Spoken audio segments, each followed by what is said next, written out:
Cześć, witam Was moi kochani bardzo serdecznie i w dzisiejszym filmie chciałabym pokazać Wam parę faktów pokazujących, dlaczego człowiek wcale nie musi jeść mięsa. Ja jestem wegetarianką już połowę swojego życia, czyli nie jem mięsa 13 lat i uważam, że dieta wegetariańska jest bardzo korzystna dla naszego organizmu, ale nie oznacza też, że jest ona zawsze zdrowa. I mówię tutaj o tym dlatego, że wielu ludzi przechodząc na wegetarianizm decyduje się na niego z powodów etycznych, z powodów miłości do zwierząt, czy też z powodów religijnych i nie zawsze są to powody zdrowotne. I wiele ludzi przestając jeść mięso stara się zastąpić je różnymi mocno przetworzonymi roślinnymi zamiennikami, czy też jedząc na przykład zbyt dużo nabiału, co nie jest zdrowe dla naszego organizmu, ale o tym chciałabym nagrać oddzielny film.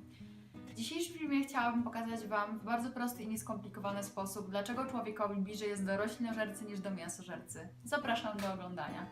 Pierwszym i podstawowym faktem jest to, jak wyglądają nasze zęby i zęby roślinożerców. W przeciwieństwie do mięsożerców mamy dobrze rozwinięte siekacze oraz zęby trzonowe, które służą nam do rozdrabniania i do rozcierania pokarmu. U mięsożerców zęby trzonowe oraz siekacze są długie, ostre i szpiczaste, i są one przystosowane do rozrywania mięsa, do przegryzania tętnicy, czy też rozszczepiania kręgów szyjnych u swoich ofiar.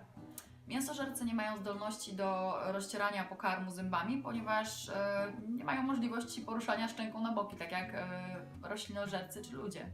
Mięsożercy mają ostre pazury, które umożliwiają im schwytanie swojej ofiary, a my mamy chwytne dłonie, które umożliwiają nam na przykład zrywanie owoców z drzewa. I tak jak my nie jesteśmy w stanie swoimi dłońmi rozerwać skóry dzika czy też jelenia, tak samo lew nie jest w stanie zerwać sobie jabłka czy też banana z drzewa. Nasz żołądek i żołądek roślinożerców wydziela 10 razy mniej stężony kwas solny niż żołądek mięsożerców, a kwas solny aktywuje enzymy trawienne ułatwiające trawienie białek i tłuszczy. U ludzi, jak i u roślinożerców jelito jest 6 razy dłuższy niż tułów, ponieważ pokarm roślinny dłużej niż mięso ulega procesowi rozkładu. A u mięsożerców jelito jest około 3 razy dłuższe od tułowia. Jest to dlatego, żeby gnijący pokarm mógł szybciej wydostać się na zewnątrz. Ludzie, zarówno jak i roślinożercy, w przeciwieństwie do mięsożerców, mają dobrze rozwinięte gruczoły ślinowe, przystosowane do wstępnego trawienia ziaren i owoców. Mięsożercy w przeciwieństwie do roślinożerców nie mają gruczołów potowych w skórze i nie pocą się przed nią. I radzą sobie z upałami na przykład poprzez sapanie. Kolejnym faktem jest to, w jaki sposób pijemy. Mięsożercy piją wodę chłapiąc językiem, a my i roślinożercy pijemy wodę zasysając ją.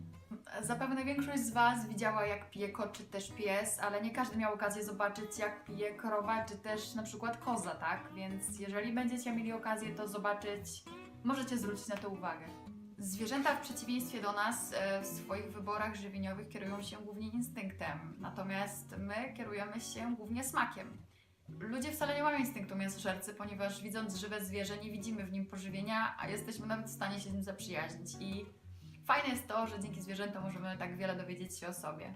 Jeżeli macie do mnie jakieś pytania odnośnie wegetarianizmu i nie tylko, możecie pisać je w komentarzach pod tym filmem, a ja postaram się odpowiedzieć na nie w następnym odcinku. Jeżeli podobał Wam się ten film, będzie mi bardzo miło, jeżeli udostępnicie go dalej i widzimy się w następnym odcinku.